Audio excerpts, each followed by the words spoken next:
Dear buddies, welcome back to Vikas Rachmala Telugu.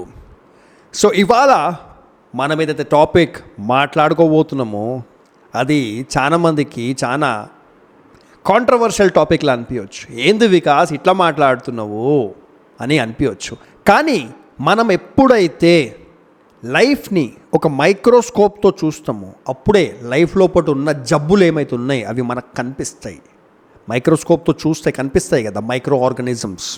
ఇప్పుడు మీరు blood టెస్ట్కి పోయినప్పుడు మీ బ్లడ్లో ఏదైనా జబ్బులు ఉన్నాయి అని చూడాలంటే వాళ్ళు మైక్రోస్కోప్తో చూస్తారు. సో లైఫ్ని మనం కూడా మైక్రోస్కోప్తో చూడాలి. సో ఇక్కడ మన ఇండియన్ సొసైటీలో ఒక భయంకరమైన ప్రాబ్లం ఉంది. Yes, it is a problem. అదేంటంటే మ్యాక్సిమం సీనియర్ సిటిజన్స్ అంటే ఎవరైతే ఏజ్ 60 కంటే ఎక్కువ ఉంటుంది వాళ్ళు ఫైనాన్షియల్గా బ్యాడ్ పరిస్థితిలో బ్రతుకుతున్నారు. వాళ్ళు జీవితాంతం కష్టపడిన తర్వాత కూడా 60 ఏజ్ తర్వాత బ్యాడ్ పరిస్థితిలో బ్రతుకుతున్నారు. అది మన సొసైటీకి, మన కంట్రీకి, మన ప్లానెట్కి మంచిది కాదు. ఎవరైతే 30 ఇయర్స్ 40 ఇయర్స్ జాబ్ చేసినరు, బిజినెస్ చేసినరు, 60 ఏజ్ రీచ్ అయినరు వాళ్ళు రిలాక్స్డ్గా హ్యాపీగా లైఫ్ బ్రతకాలి.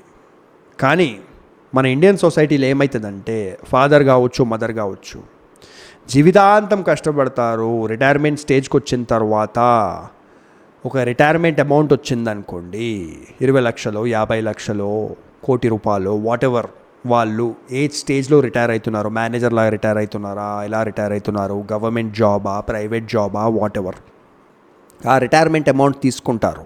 తీసుకొని పిల్లల చదువు పైన ఖర్చు పెట్టేస్తారు. ఇంకొక కేటగిరీ ఆఫ్ పీపుల్ ఉంటారు, వాళ్ళకి రిటైర్మెంట్ అమౌంట్ ఏది రాదు. ఏదో చిన్న జాబ్ చేస్తున్నారు, లేకపోతే ఏదో చిన్న బిజినెస్ చేస్తున్నారు, 30-40 ఇయర్స్ చేసినరు, 60 ఏజ్కి వచ్చిండ్రు, రిటైర్మెంట్ అమౌంట్ ఏమీ లేదు, కానీ ఒక సొంత ఇల్లు ఉంది.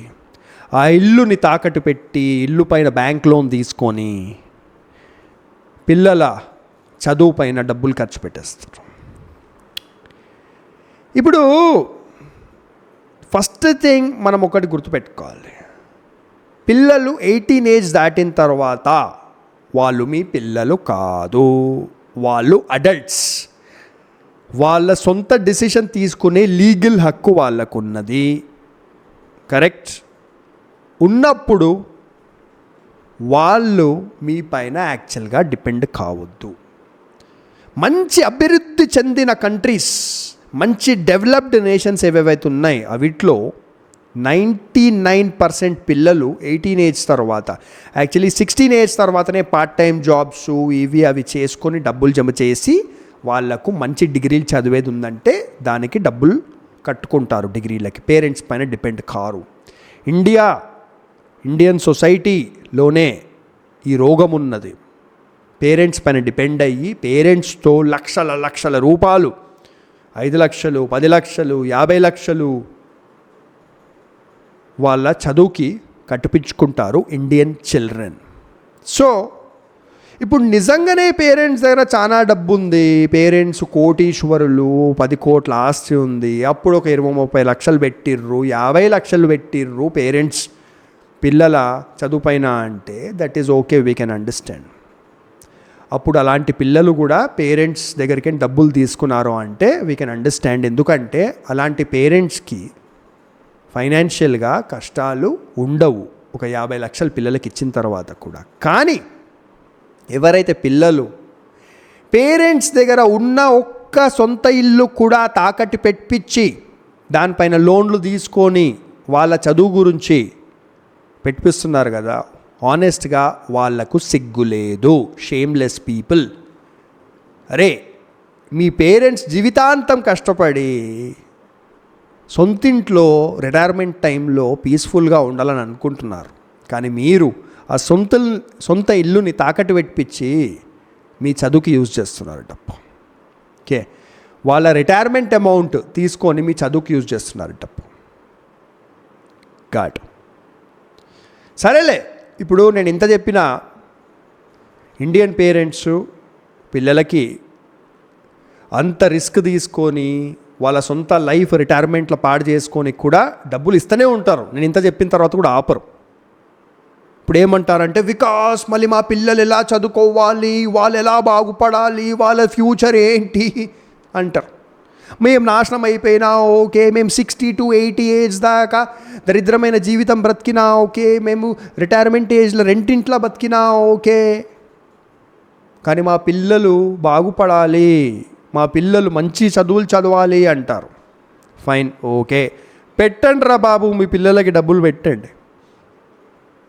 కానీ కనీసం ఒక్క పని నేను చెప్తుందన్న చెయ్యండి. ఇప్పుడు మీరు రిటైర్మెంట్ అమౌంట్ వచ్చింది మీకు 20-30 లక్షలు, అది మీ పిల్లలకి చదువుకి ఇద్దామనుకుంటున్నారు. మీరు మీ పిల్లలతో ఇప్పుడు for an example me daughter కావచ్చు, మీ సన్ కావచ్చు, మీరు ఒక 20 lakhs ఇద్దామనుకుంటున్నారు వాళ్ళ చదువులకి. మీరు ఒక అగ్రిమెంట్ రాసుకోండి, legal agreement. Okay, MOU, memorandum of understanding. దాంట్లో క్లియర్గా రాసి ఉండాలి. 500 రూపీస్ స్టాంప్ పేపర్ పైన రాయండి, దాన్ని నోటరీ చేపియండి. ఏంటంటే మీరు మీ కొడుకుకో కూతురుకో ఆ 20 lakhs గిఫ్ట్గా ఇస్తలేరు, లోన్లా ఇస్తున్నారు, ఇంట్రెస్ట్ ఫ్రీ లోన్.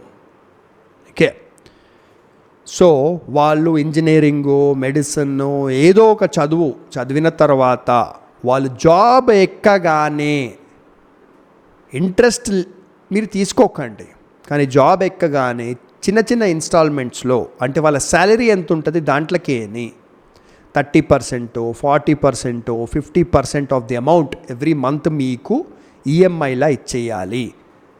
వాళ్ళకి 5 years పట్టొచ్చు, 10 years పట్టొచ్చు, 15 years పట్టొచ్చు రిటర్న్ ఇవ్వడానికి, కానీ ఇవ్వాలి అని మీరు ఒక MOU లీగల్గా రాసుకోండి. వాళ్ళు అప్పుడు మీకు రిటర్న్ ఇవ్వకపోతే మీరు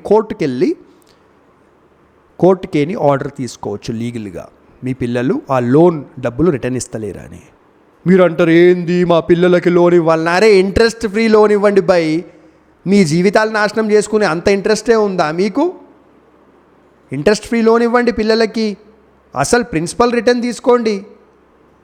అరే, అసలు ఇమోషనల్ ఫూల్స్ అంటారన్నమాట మన కంట్రీ వాళ్ళని.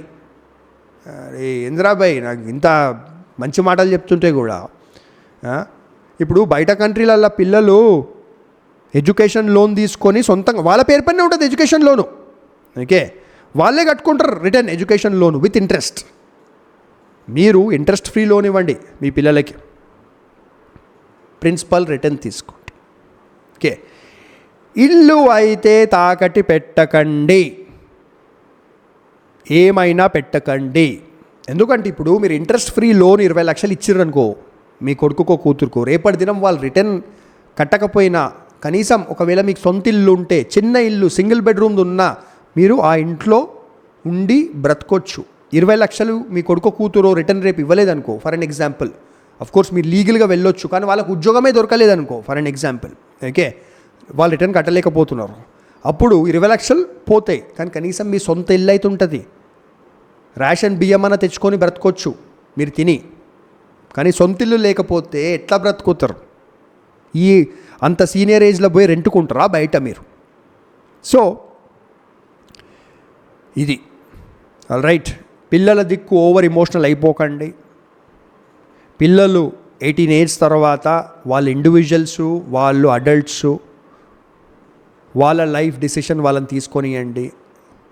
ఇంకా ఒక్కటి గుర్తుపెట్టుకోండి, నిజంగా ఎవరికైతే దమ్ముంది, ఎవరికైతే బుర్ర ఉంది, ఎవరికైతే తెలివి ఉంది, ఎవరికైతే ఇమోషనల్ ఇంటెలిజెన్స్ ఉంది, ఇవాళ రేపు వాడు పెద్ద చదువులు చదవకుండా కూడా చాలా మంచి స్టేజ్కి రీచ్ కాగలుగుతాడు. Remember that's it friends. మీకు ఈ టాపిక్ ఎట్లా అనిపించిందో చెప్పండి, కమెంట్ సెక్షన్లో రాయండి. And if you want to talk to me, అదొక కన్సల్టింగ్ ఫర్మ్ ఉంది. మీరు లైఫ్, రిలేషన్షిప్స్, కెరియర్ ఇవన్నిటి గురించి నాతో మాట్లాడవచ్చు. ట్యాక్సేషన్ గురించి కూడా మాట్లాడవచ్చు. మాకు సిఏస్ ఉన్నారు టీంలో. అండ్ సింపుల్గా మీరు ఈ వీడియో మొబైల్ ఫోన్లో చూస్తుంటే డిస్క్రిప్షన్లో onewaytolife.com అనే లింక్ ఉంటుంది, క్లిక్ చేయండి. నా వెబ్సైట్ కూడా ఉంది onewaytolife.com. మీరు బ్రౌజర్లో డైరెక్ట్గా టైప్ చేయొచ్చు. వెబ్సైట్ మొత్తం చదవండి, చదివి సింపుల్గా అక్కడనే వాట్సాప్ ఐకాన్ ఉంటుంది. వాట్సాప్ ఐకాన్ క్లిక్ చేయండి. క్లిక్ చేస్తే మీ ఫోన్లో వాట్సాప్ ఓపెన్ అవుతుంది.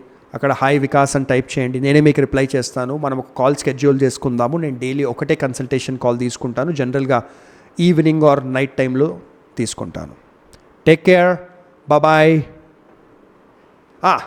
సబ్స్క్రైబ్ చేయండి, లైక్ చేయండి. బాయ్.